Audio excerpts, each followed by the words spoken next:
When African elders come together on the square, it is because something very important that bothers the continent must be discussed. On today's Village Square Africa, we're looking at the rising debt profile of African countries, whether it is important for Africans to even ask for maybe a handout, some kind of support from across Europe and America is one thing we'll be discussing today on the square. Is it enough to ask? Is Africa blessed with an immense abundance not to even ask, but to give? That's our focus today on the square. Welcome, I'm Sulaiman.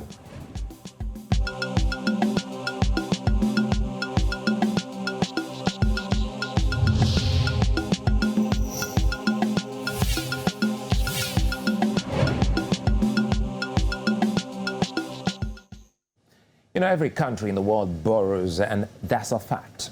The economies of the world and relationships amongst nations are established for the benefit of the citizenry and one another.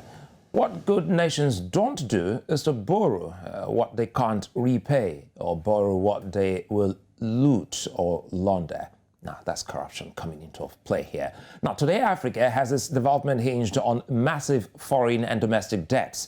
Although better than the early 2000s, as of 2017, public debt as a percentage of GDP in sub-Saharan Africa was at 45.9%, an improvement in the 117% it was in 1995. Despite this, many African countries are still in massive debts, with at least 19 countries exceeding the 70% debt to GDP threshold set by the African Monetary Cooperation Program. Now, more than 24 countries have surpassed the 55%. That's the mark placed. No thanks to COVID-19, attempts to contain and reduce the devastating effects of the pandemic has seen many countries borrowing, but on most occasions, what these monies are used for isn't what they are gotten for. Now, while many say Africa's debt profile is needed and essential, others also say that it can come at reduced cost. On the square today, we have two Africans joining us to unpack this. Taiwo Akerele is a country director, Policy House International, and coordinator, Borrow Right Africa Program. He joins us from New York in the United States. And Dr. Tunji Ogunyemi, he's a senior lecturer, economic history, Obafemi Awolowo University, Ile-Ife in Osun State, Nigeria. Welcome, gentlemen, to VSA.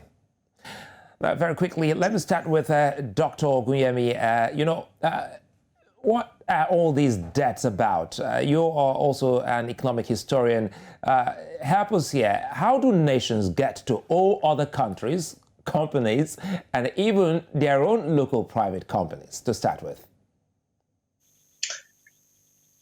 Thank you. Every nation in the world, you hardly find any country in the world that does not borrow.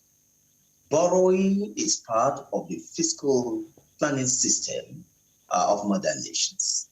And to borrow is not necessarily bad economics. What is wrong in borrowing is when you borrow in the pursuit of recurrent expenditure, that is, in the pursuit of salaries, wages, and overhead costs.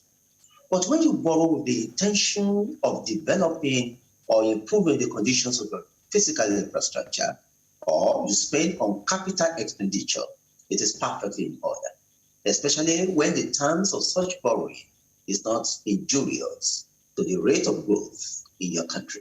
So states, sovereign nations can borrow, and they can perfectly borrow. For example, there is the Islamic Development Bank that offers loans to countries that seek to get those loans at 0% interest. 0% interest. Now, it will be foolhardy for a country that is suffering from what we call absorptive capacity or fiscal inefficiency to neglect to seek help elsewhere.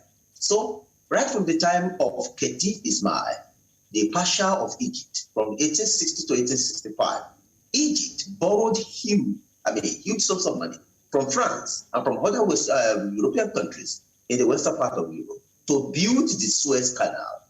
And of course, you know that Suez Canal was the largest, greatest civil engineering construction in the whole of Africa in the 19th century. So it is not out of place to borrow. What is wrong is in borrowing for the purposes of consumption, defined in terms of salaries, overheads, and wages. Let me bring in Taiwo Akerele here, perhaps to weigh in. Listening to you, one of the key things I picked from Dr. Ogunyemi is to ask you what your organization is about. You're the coordinator of Borrow Right Africa program, and perhaps getting a sense of what your program is about might also help us, forge ahead in this conversation. Thank you, Suleiman. How are you today? Good. Yeah. Well, the Borrow Right Africa program has one singular objective: to advocate for responsible borrowing by African countries. As Dr. Ogunyemi rightly stated, a lot of countries all over the world have used the instrument of borrowing and lending to jumpstart their economies, to leapfrog the economy from third world to first. We have several cases in China, America, and so many other countries have used lending as an instrument of developing their economies. But what we see in Africa is borrowing for the purpose of borrowing. What are the results of our borrowing? What is the objective of borrowing? What is it meant for? There must be an objective for borrowing, and you must have a clear path towards redeeming what you have borrowed from international lending institutions. Africans all over the world are tired of the concept of debt cancellation. So Borrow Right Africa is essentially striking a balance between debt redemption, borrowing responsibility for borrowing, and of course, redeeming what you have borrowed and showing result and impact for what you have borrowed from your developing partners. So this is the major objective of Borrow Right Africa.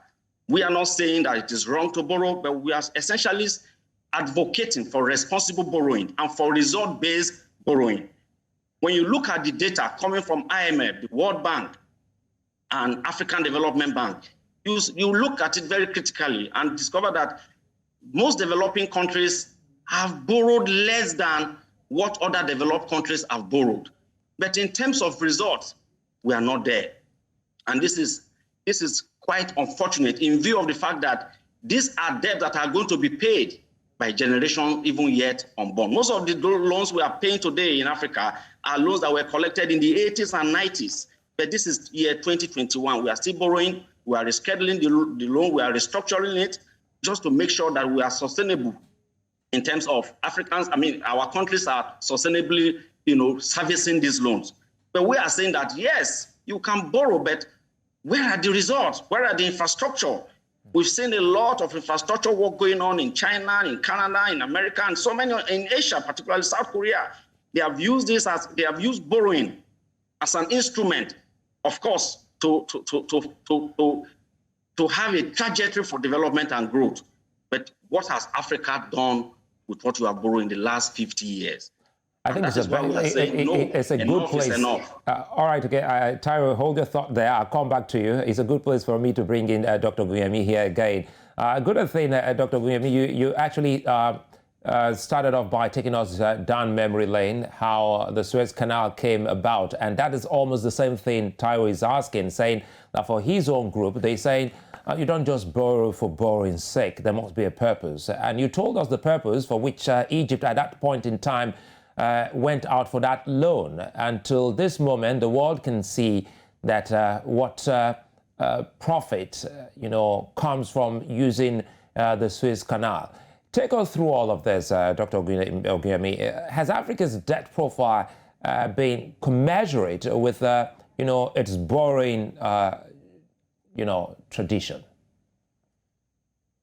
I'll just give you the answer straight. The debt borrowing or the borrowing profile of most African states, 54 of them, is a clear picture of what we call borrowing unsustainably. In other words, there's a disarticulation between the borrowing profile and the result arising therefrom in terms of the transformation of the fiscal infrastructure, in terms of an efficiently managing economy, and in terms of fiscal and monetary planning. The truth of the matter is that most African states, going by the GDP, that is gross domestic product, relative to borrowing, because you measure your capacity to borrow in terms of your GDP. In other words, debt to GDP ratio. Most African states are actually overborrowed, clearly overborrowed. In other words, they are borrowed far in excess of their capacity to repay or their capacity to produce that which will be required for the repayment of those loans. Now, the problem we have in West Africa, for example, the 16 countries here in West Africa, is that most of the countries in West Africa do not have the requisite resources to sustainably either service or to amortize, that is, to repay totally their debts. So you begin to wonder, to what have they committed the loans that they borrowed over the last 30 years? In fact, most of the loans have been committed to consumption. And this has affected even the subnationalities. In Nigeria, there are 36 states, for example, and 27 of them are clearly overborrowed, to the extent that some will go borrowing for the purposes of servicing their recurrent expenditure, that is paying salaries. I mean, you don't borrow to consume, you borrow to invest. And it is bad economics for any planner to begin to borrow for the purposes of paying salaries. It will never work. So most African countries that we have today, especially in the western part of Africa, are borrowed far in excess of their capacity to pay back. So the fiscal sustainability ratio, that is the capacity of these countries to generate enough revenue with which they will amortize or pay back both interest and principals on these loans, is completely compromised, and it is a shame. So the solution can come in two ways. One, they can come by way of public-private partnership or joint venture cash calls. That is, sovereign states can embark upon joint venture with their developing partners. For example, in developing, say, airways, railways, in developing waterways, in developing even petroleum, gas, such as we have successfully done in Nigeria in the liquefied natural gas, with which we have partnership with our development partners to the tune of about 49% of the total investment species in that area. And it is a very successful business enterprise that Nigeria has done, which was anchored, of course, during the time of General Sani Abacha. So we have the options, but to continue our borrowing, especially from the eastern states, I mean from Asia, particularly from China, I don't see any way that we can extricate ourselves from the possibility of a debt burden or a debt trap in that trajectory. Well, let me bring in Taiwo here. Pretty much later, I also want Taiwo to weigh in on the Chinese loan or borrowing from Asia. But quickly here, you highlighted something which is very important, and it has to do with matching borrowings with development, which you're very interested in, as well as your group. Listening to Dr. Ogunyemi again, he's also talked about the fiscal responsibility ratio, which is key here. Now, it brings us to governance. Shouldn't Africa be asking questions of how its governments over the years still perhaps don't seek expert opinions or advice in order to guide them in its borrowings, and as well how to ensure that what is borrowed is not diverted, but used for the purpose for which it has been borrowed? Thank you. The problem is that... No, Dr. Ogunyemi, I wanted Taiwo to come on this. I'll come back to you. Apologies there. Okay, Suleiman, from data available to us in Borrow Right Africa, as we speak, we've done analysis of the entire sub-Saharan African continent in terms of our borrowing threshold. And I can assure you that from what we see, we have not overborrowed. The data available shown very clearly that so many African countries have not overborrowed. The challenge we have in sub-Saharan Africa is resource mobilization, internal resource mobilization to service what we have borrowed. I mean, most developed countries, particularly the G7 nations, have borrowed almost 100% of their GDP. So in other words, their total debt to GDP ratio is almost 100%. Is it the US? Is it China? Is it Germany?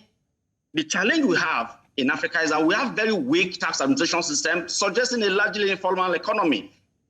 We are categorized as highly indebted poor countries because our credits are under concessionary. We are net exporters of raw materials, so we are weak on production, right? Our average GDP growth is around 2%.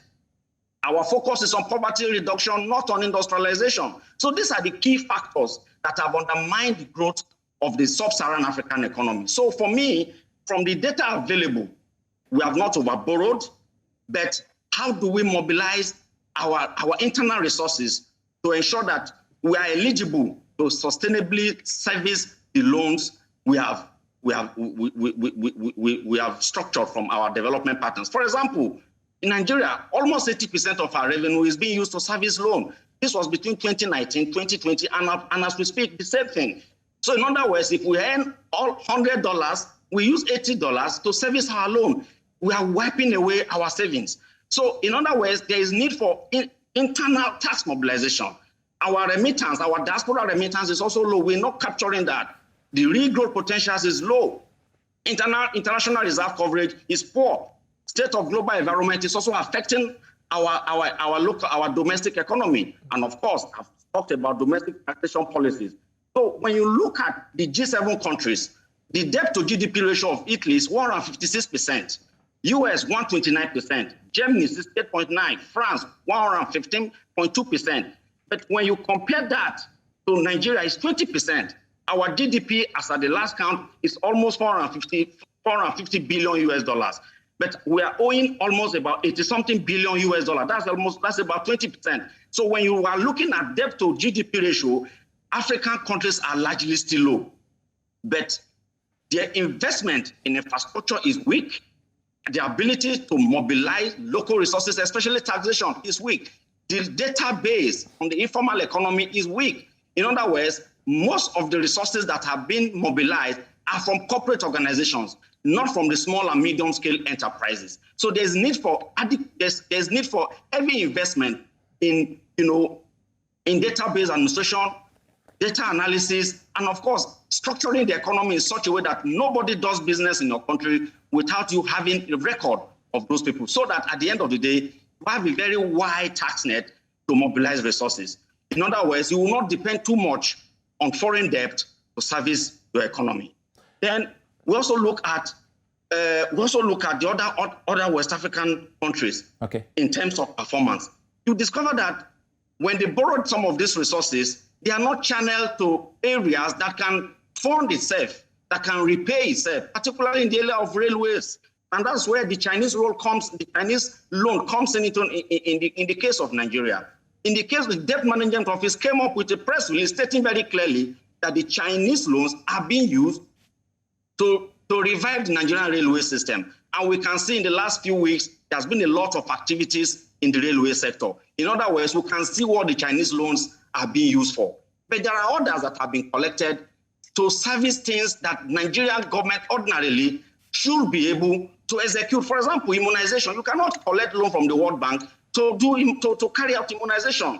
You cannot collect loan from the IMF to do things that ordinarily you should do. For example, basic education, primary health care. These are areas that the government should be able to mobilize resources to fund while you channel resources towards heavy infrastructure, serve as a guarantor to the private sector to collect loan and invest in things that can be productive and generate employment opportunity for our people. So these are some of the challenges and fears we have exercised in the case of Nigeria and part of West Africa. There are places to be. We need to leverage more on the private sector. we need to also focus on regional economic integration. We'll come back to all of that. We'll come back. Just hold your thoughts. I hope you don't lose them. Let me quickly come to Dr. Ogunyemi. Initially, Dr. Ogunyemi, I presume you wanted to weigh in on this same question. And of course, I'll give you the opportunity to do that, as well as also react to some of the key points raised by Taiwo Akerele. Yes, thank you very much and I thank Taiwo for his intervention. This has always been the debate between the neoliberals and the pure econometrists and those who look at the economic history of nations. Now, Taiwo has suggested that Africa, and particularly Sub-Saharan Africa, has not been overborrowed, or that we are not overborrowed at all, because he has used the statistics of the GDP, the gross domestic product, to measure whether we have overborrowed or not. And of course, you know that the World Bank has suggested that it is 30%. If you borrow further than 30% of your GDP, you are overborrowed. And of course, he has calculated that since most African countries, Sub-Saharan African countries, are borrowing less than 30%, then they are not significantly overborrowed. Well, with due respect, I disagree absolutely. Because GDP does not pay debt. No GDP anywhere, no statistical calculation of any GDP pays debt. What pays debt is revenue. You must generate enough revenue. Now, the question is, are African countries south of the Sahara generating enough revenue such that they'll be able to pay back even the interest, let alone the principal? The answer is no. They are not generating enough revenue. Now, for example, in Nigeria, our total revenue, even including oil, is just about $12 billion American dollars. Just about $12 billion American dollars. What do you do with that? That is not even sufficient to generate 40,000 megawatts of electricity.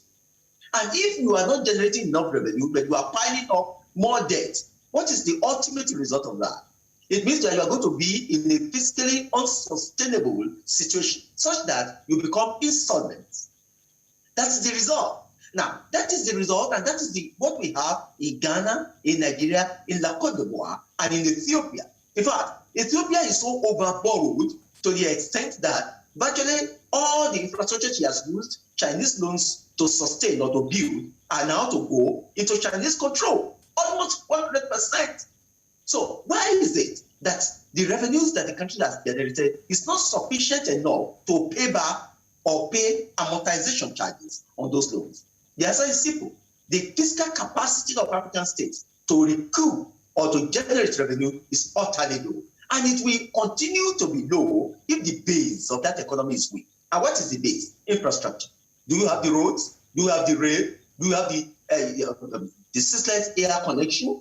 Oh, do you have the good schools? Do you have the do you have the basic things that will make life, the human development index, to be such that will be possible for government to recoup taxes, recoup revenue through taxes and other things, to be able to pay back the debt. At any rate, let me say this.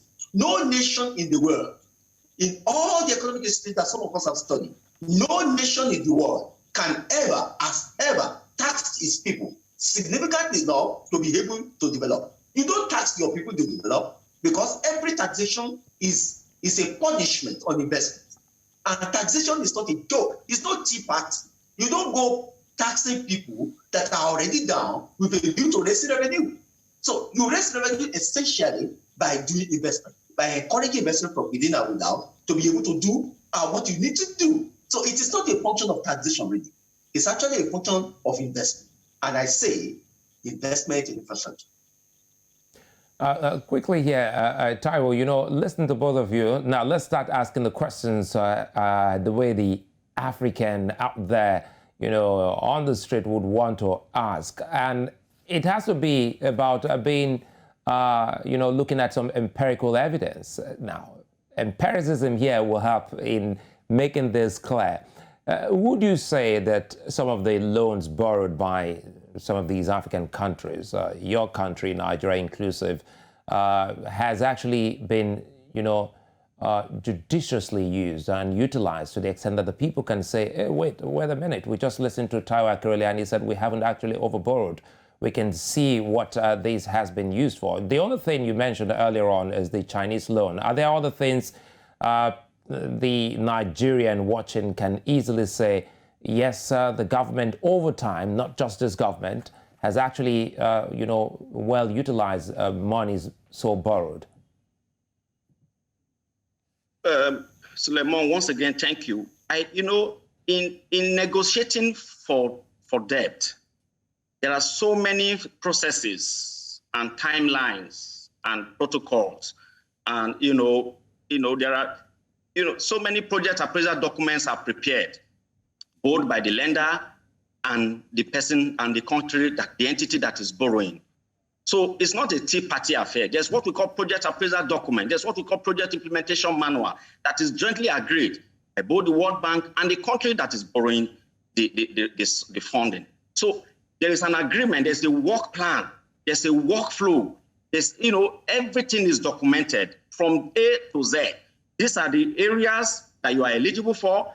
For example, in the case of Nigeria, we used to be under the International Development Association, which is called the Soften IDA, which is less than 5%, concessionally interest rate of 5%. And you have a moratorium of 10 years before they start charging you interest, right? But in recent times, Nigeria has been migrated to the hardened IDA. In other words, we are now in the category of China, Singapore, Kenya, Egypt, and Morocco. So we are no longer in what we call the low income country category. We have now been migrated to a higher notch. And before these loans are advanced to you, the National Assembly has to approve, the Federal Executive Council has to approve, we have to agree on the project appraisal document, the protocols, the procedures, and of course the areas that these loans are going to be channeled to. The question is, how do we ensure performance of those credits? Who do we blame for failure? Is it the lender or the borrower or the person that has borrowed So there are parties involved in either the success or the failure of what you have borrowed. And that is what Borrow Right Africa is saying, that there's a responsibility on the part of the borrower. There's also a responsibility on the part of the entity that has borrowed to account for those resources, because in the final analysis, these are not grants. These are credit that must be paid back. So the question now is, who is directing what loans should be channeled toward what sector? For example, we talked about the Chinese loan, which the federal government has rightly explained that they were channeled 80% towards reviving the Nigerian railway system. Now, what of the World Bank loans, the IMF loans, the African Development Bank loans, where have they been channeled to? The question is, where are the results? Could they sustainably repay themselves on the long term without government, having to recourse to the foreign reserve? These are the questions we should be asking ourselves. And for me, from the data available to me, the last 5 years, Nigerian government has adequately channeled the World Bank resources to areas that are impactful, apart from few areas that I earlier mentioned, which is, for instance, how can you go and borrow loan for immunization, for primary health care, for basic education? These are sectors that the Nigerian government can actually execute and adequately handle by themselves. You don't borrow to carry out basic functions of government. But when you borrow, for infrastructure, when you borrow and serve as a guarantor to the private sector, when you borrow, on things that can be, that have impact on the productive side of the economy, then everybody would say, okay, this is kudos. So these are the issues. Now, what blame should the international development partners take? What part of the blame in terms of failure of performance? What blame should the Nigerian government or the West African government take in terms of failure of non-performance? We must agree that henceforth, for a country to borrow, there must be responsibility on the part of the lender and on the part of the entity that is borrowing. Otherwise, some of these resources may not be accounted for in the final analysis. We'll take a moment. When we come back, I'll let Tunji Ogunyemi weigh in on some of those analysis by Taiwo. And also, we'll bring in the Paris Club as well as the Islamic banking and some other, questions some Africans are asking as to what, can be the best way for any African country to borrow that will actually place it on, the barest minimum in its borrowing culture. That's when we return. Stay with us.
Well, if you just joined us, you're watching VSA here on News Center Television, and to our viewers across Africa and the rest of the world, welcome. And of course, we're talking about Africa's debt profile now, looking at the continent that has hinged on borrowing. While that's not a problem, as highlighted by our guests, the dependence on foreign debts seem to be a threat to the progress and sovereignty of the continent. The main drivers of Africa's rising debt profile have been based on three core areas. These are cyber depreciation in exchange rates, growing interest expenses, and high local deficits. And when the citizens don't feel the effects of the debts incurred in their collective trust, there are questions to be answered. Now, so again, the question is, in whose interests is African governments accepting such high interest?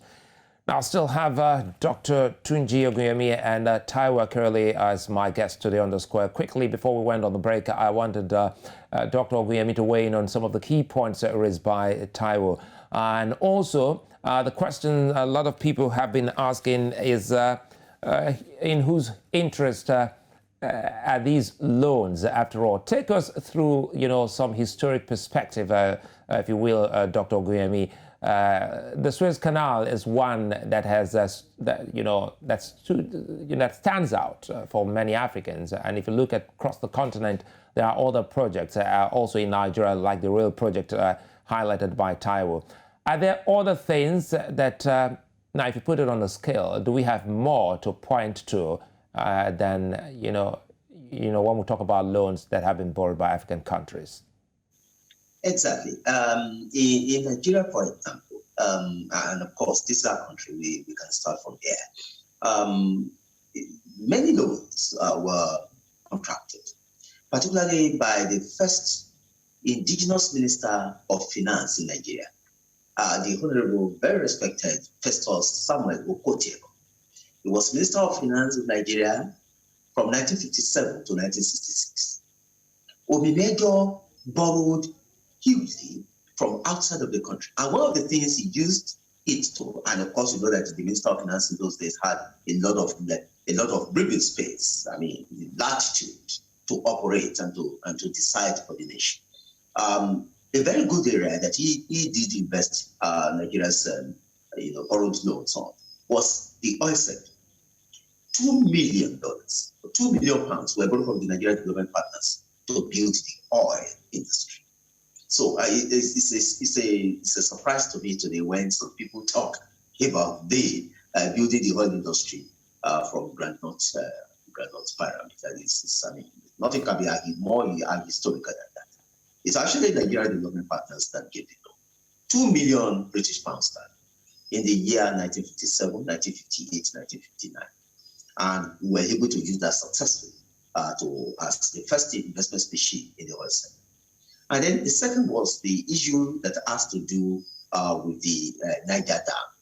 The Niger Dam, our development partners, particularly from Canada, helped us with 312,000 pounds sterling for the engineering, for the purchase of the equipment and engineering materials for the building of the Niger Dam. You now call it Kenji Dam. Now recently, in the 1990s, we also have borrowed from our development partners and then went to joint venture cash crops and other joint venture projects, especially with the Italian company, to build the Nigerian liquefied natural gas. Look at the singular, most powerful civil engineering construction in Nigeria today. It is the Third Mainland Bridge. It is the singular most powerful. It was financed by an arrangement of joint ventures with Julius Berger, in which Julius Berger lifted some oil in exchange for what we should have paid for to build that bridge and to complete it. So we have not done too badly in terms of investing our development species or development loans from development partners up to the year 2000. But from the year 2006, and I must say, between 2000 and 2006, Nigeria was still owing about $33 billion American dollars. Don't forget, the civilian regime, which started in 1999, actually inherited from the military government the sum of $33 billion American dollars. And there's no government in Nigeria that has actually committed Nigeria more into indebtedness than the military.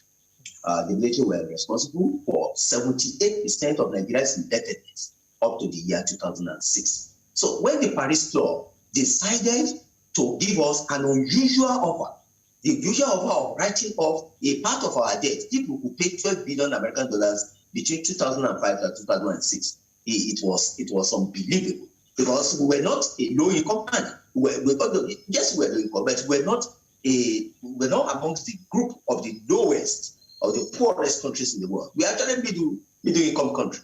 But they decided, probably because of the sagacity and the international connectivity and respect they had for Ogunyemi and the very combative President Olusegun Obasanjo, the duo were able to negotiate for Nigeria a debt write-off.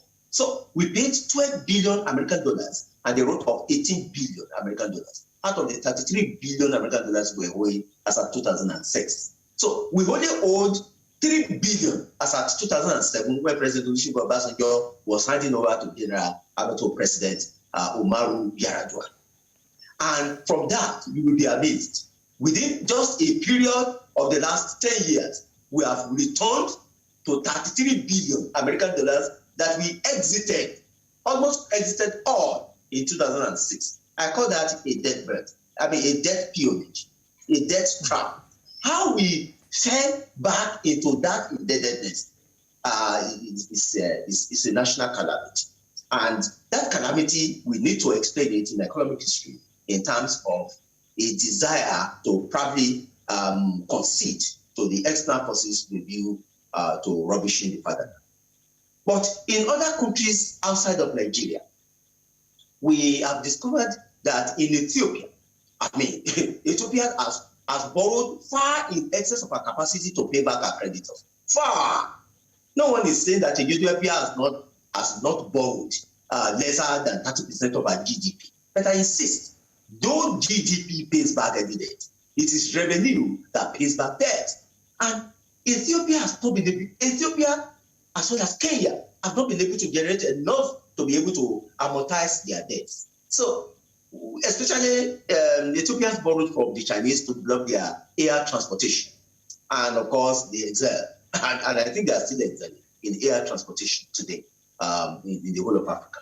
But that has not been compensated for by the revenues accruable therefrom.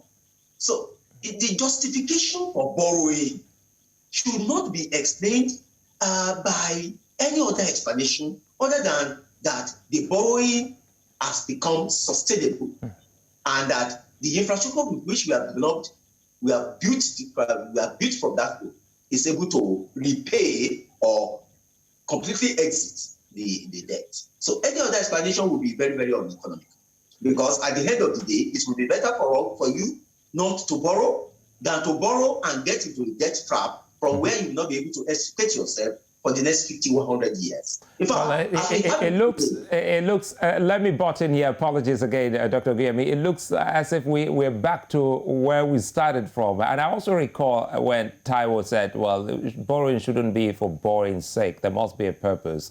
which both of you agreed. And you've just taken the continent down memory lane, you know, talking about borrowing. By the way, some of the biggest viewers are from Kenya and even Ethiopia, which you highlighted, and South Africa. But now, Taiwo, let me bring you in here now. You know, listening, I wanted also to react before you get on this question, react to what Dr. Ogunyemi has, you know, said. But what country's current debt profile is impressive and can be exemplary in Africa, going by your group's analysis? Is there a particular African country's debt profile you would want to, you know, highlight as a big, good example for others to emulate on the continent? When it comes to exposure to development partners, and in terms of performance, impact, result, a country that has stand out very clearly is Morocco, and the data speaks for itself.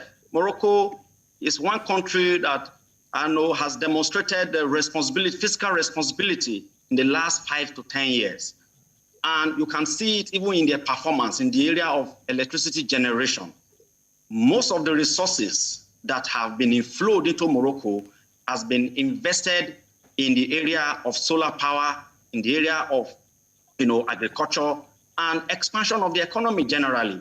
And that accounts for why when Morocco got a facility from the IMF in March 2020, in the wake of the COVID pandemic, they were not supposed to pay back that facility until like 3-4 years. But by September last year, Morocco had indicated that they were going to pay that loan in January 2021. And this was the same facility that was extended to so many other African countries during that window when, you know, the commodity exchanges were affected by the global pandemic and, you know, the downturn and recession all over the world. But you see, Morocco has demonstrated that you can be a responsible country in terms of how you utilize resources, both internally mobilized resources and externally mobilized resources. Morocco has demonstrated that you can actually invest, you know, in critical areas that can repay itself. And you know, it was very interesting for us to note in Borrow Right Africa that within a 7-month period, Morocco indicated interest to pay back the IMF facility. So it's a shining example of how you can actually, you know, utilize your resources effectively, whether they are tax resources or they are borrowed resources.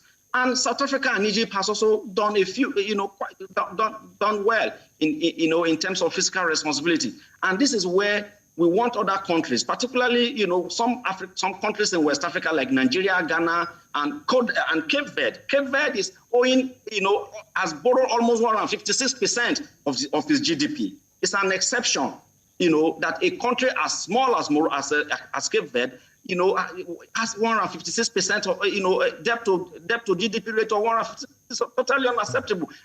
Essentially, they are technically insolvent as a country. And that is not good for that economy and their people. So for me, we need to take it is, you know, to look at Morocco. What has Morocco done to the economy? What physical measures have they put in place to the extent that whenever they borrow from the World Bank and IMF, they actually pay ahead of the maturing period. So these are some of the data that is available to us, Borrow Right Africa, and we also want, you know, other countries to take a sample. Then secondly, when you look at revenue mobilization, African countries are doing very poorly from the data. For example, Nigeria, the data we have has only 6.1% of tax to GDP. In other words, if your GDP is 450 billion, for instance, you are only able to mobilize almost less than 10 trillion. You know, that is totally unacceptable for a very big economy like Nigeria. It means that there are gaps that must be filled. Central Bank of Nigeria, the Federal Ministry of Finance, all the institutions of government have to stand up and be at alert to their responsibility to ensure that they use some, you know, the tools of economic growth, monetary policy, fiscal policy to stimulate economic growth in the country. Investment, Dr. Ogunyemi talked about investment infrastructure. We must invest. We must invest in key areas that can repay itself, that can galvanize economic growth. Not just about paying salaries, but about, you know, private sector investment, about opening up the economy and ensuring that, the economy is booming. There's productivity. You reduce your inflation rate, ensure that, your M1, your M2, they are all in good shape and all of that. Without all of this, it will be very difficult for us to measure the impact of some. And we need to put measures in place to reduce our borrowing trajectory. Local resource mobilization does not mean taxation. It also means ability to look elsewhere, ability to look at other areas that are suffering. The agricultural sector. What are we doing with the agricultural sector? Agriculture used to be the mainstay of the Nigerian economy between the 1950s and up to the 80s. What has happened to the agricultural sector? And now we are even talking of agricultural value chain. We are talking of agribusiness. We are talking of artificial intelligence. We are talking of data. We are talking of technology. How have we leveraged on our partnership with our development partners to open up the economy, to ensure that our teeming youths who are graduating from university on an annual basis are productively, engaged? Because if you don't engage the productive, population of your economy, you continue to revert, the cost to lending to sustain the economy. That is number one. Number two, when you look at South Africa is the second biggest economy, in Africa after Nigeria. What are they doing that has made the economy to be growing even during the pandemic? Even though they also had to, disregard their age-long, resistance to collecting IMF loan. They ended up collecting IMF, but they have also paid back substantially. It's only a few countries that are still owing IMF. So Africa, on the aggregate, Africa has not done poorly. It appears that our borrowing is sustainable. What we need to do is to open up the economy and ensure that our economy is productive.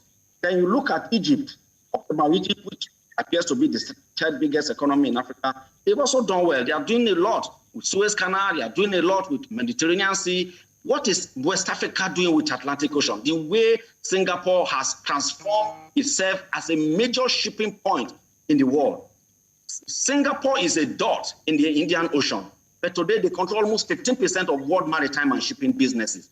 What are we doing with the Atlantic Ocean that is passing through West Africa? We've not done much with our Atlantic Ocean, with our resources. So these are the key issues that we should be looking at.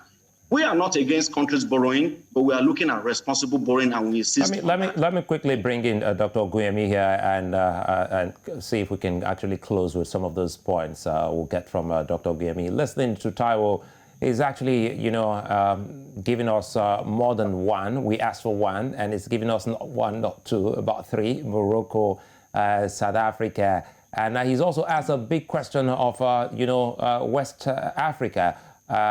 To what exactly they can do with the Atlantic Ocean. Quickly here, peradventure, the incurring of debts is of utmost necessity. Should countries look more inwards than externally, Dr. Ogunyemi? And also tell us the risk, especially to any country going for the Chinese loan. Should they default? What will the penalty be, if there are? Taiwo is perfectly right with those examples. Egypt, South Africa, and to a significant extent, Morocco, Egypt, and to a significant extent, South Africa, in terms of doing well with what they have borrowed. But go check out the three countries. Just check them out in terms of what happens outside of the economics of those countries. They are political. Now, these are three of the most stable states in Africa. And look at Morocco. It's a monarchical system. And it is not strictly a constitutional monarchy. In fact, it is an active, almost dictatorial monarchy. Look at Egypt. Egypt is not a democracy, technically speaking. So it appears as if there is a disconnect. Or I would rather say that good governance does not necessarily mean democratic.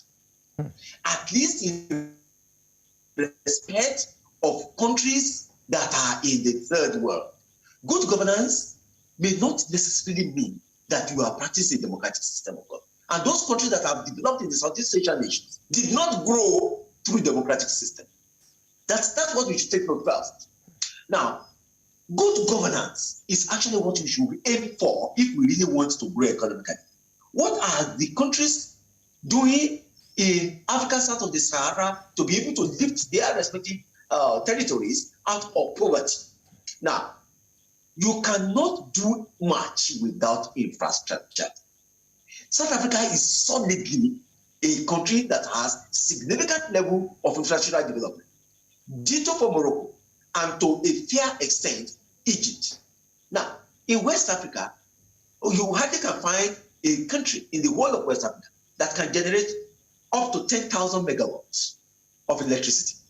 Hardly. Now, Nigeria is the largest economy in Africa. It is a shame that it's only 4,000 megawatts of electricity that we are generating.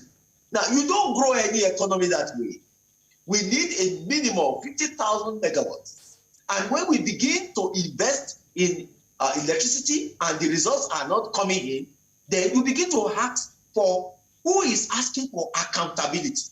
See, if you have a system, a good governance system that asks for accountability, there's no way it will not trickle down to the ordinary citizens in terms of the responsibility to hold on to their own respective contributions to the economy. So I'm almost out of time. I just wanted you to quickly give us the perspective to the other question, and that is to the Chinese loan. Should there be any kind of default? Is there a caveat? Is there a penalty?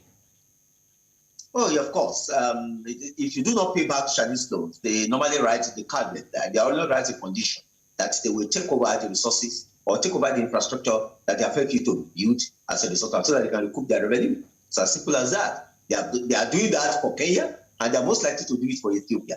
Abiy Ahmed is having that big problem now of most of the assets of the Ethiopian airlines that will be taken over by the Chinese if they cannot pay back their debts. Now, the same thing for Kenyan ringgits. So it is Chinese loan may be fairly all right, yes, but you've got to show results. Absolutely. And those results will not come except people patronize those infrastructure they have helped us to build.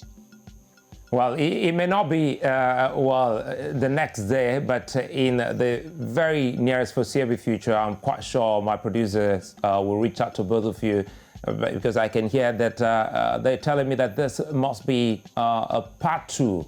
It's been a fine conversation, an eye-opening session on The Square today, and I appreciate the presence of Taiwo Akerele from New York City and Dr. Tunji Ogunyemi from Ile-Ife.